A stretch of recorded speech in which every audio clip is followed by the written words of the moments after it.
Salut les passionnés, bienvenue sur votre chaîne YouTube F8DSN, ondes positives. Ici Damien, très content de vous retrouver. Dans cette vidéo, je vous propose la mise à jour de l'ID52, méthode qui est sensiblement la même pour les appareils ICOM de génération récente. Dans une autre vidéo en préparation, je vous présenterai un tuto pour le mode terminal via la 4G, directement du smartphone à l'ID52, sans hotspot.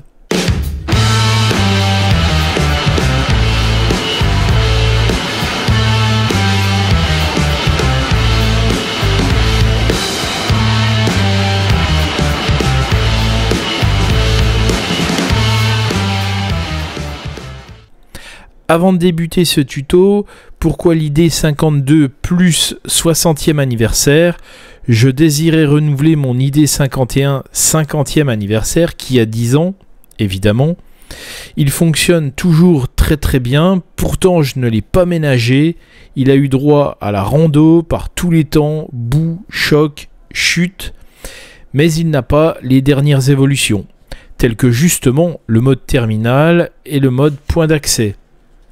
Je voulais aussi l'écran couleur qui permet la réception et l'émission d'images en D-Star. Et puis le rechargement via USB-C, c'est devenu très pratique.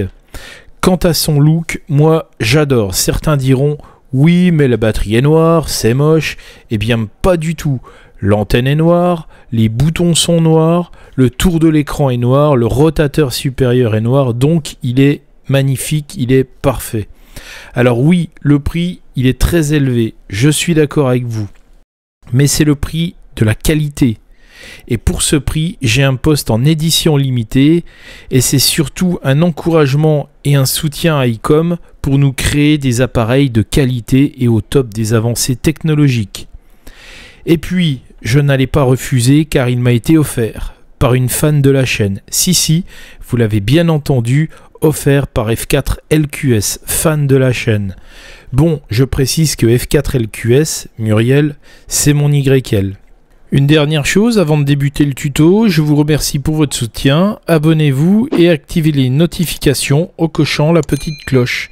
Allez, entrons dans le vif du sujet. Alors tout d'abord, on va télécharger le firmware. Donc il faudra aller sur le site ICOM Japan. Dans la partie Update, il y a une barre de recherche, vous tapez ID52, vous allez avoir un tableau et dedans il y aura divers téléchargements et notamment le dernier firmware, donc ici la version 1.10. Donc vous avez la version 1.10, vous ouvrez la page. Alors on va traduire la page, donc ici on voit les changements majeurs. Donc en passant de par rapport à la version 1, je ne vais pas faire tout le détail, hein, mais ça dépendra de la version que vous allez installer au moment où vous allez le faire. Puis en dessous, dans la partie notes, ce sera la procédure pour faire la mise à jour.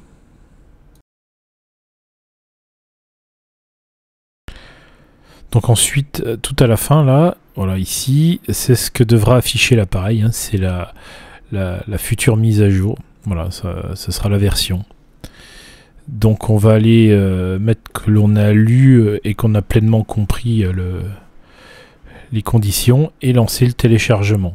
Voilà, le téléchargement, donc vous retrouverez le fichier dans vos dossiers téléchargés, certainement. Je vous mets le lien sous la vidéo dans le descriptif pour télécharger le fichier d'install du firmware.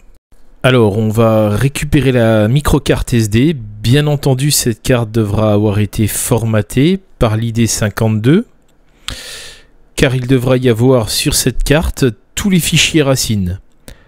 Pour formater, allez dans le menu général, Settings, page 3/3 SD card. Page 2/2 format. Alors je vais pas le faire moi, je vous ai juste montré où c'était car j'ai différentes configurations enregistrées dessus. Donc là j'insère la carte SD dans un lecteur de microcarte SD et que je vais connecter au PC par USB.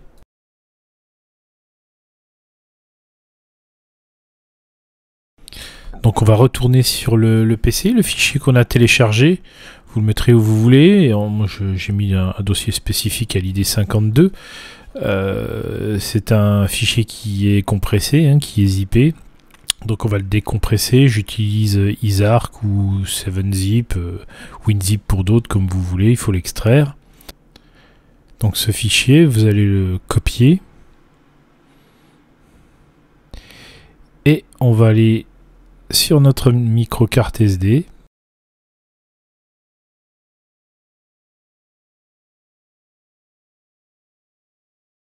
On va l'ouvrir. Là, on a toute l'arborescence et il suffit de le coller à la suite de l'arborescence. On ne le met pas dans un dossier, mais vraiment en dehors des dossiers. Voilà. Et c'est tout.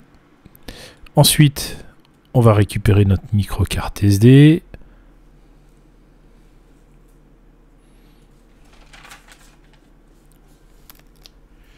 La remettre dans notre appareil.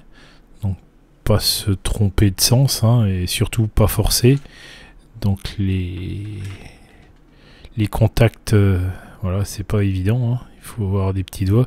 Les contacts vers la face avant de l'appareil.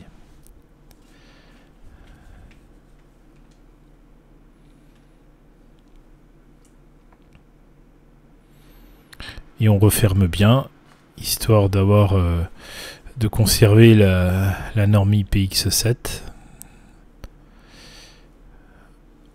L'appareil, on va le remettre en marche. On va se rendre dans le setting. On va aller directement à la page 3 sur 3 du setting. Dans la partie Other.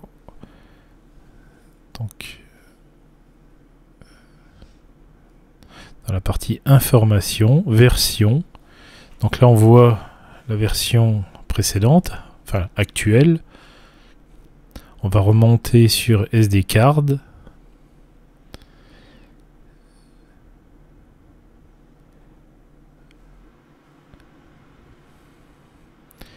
Firmware update. Donc on descend. Et là on va choisir Yes.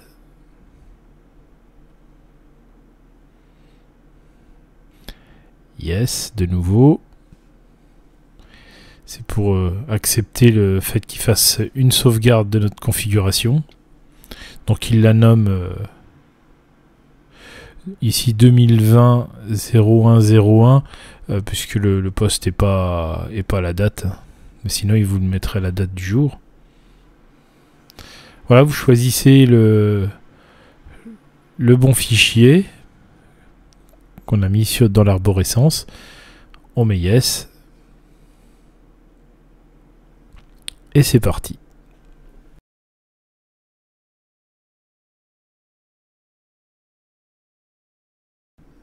Alors l'opération va prendre 1 à 2 minutes, mais même si c'est plutôt rapide, pour pas prendre trop de temps sur la vidéo, je vais accélérer un petit peu. Voilà, une fois qu'il aura terminé de charger la nouvelle version, eh bien, il va redémarrer dans l'état initial. Ensuite, on retourne sur Setup. Other, on va aller voir la version. Hein. Donc, information, version, et voilà. La mise à jour est faite. C'est pas très compliqué.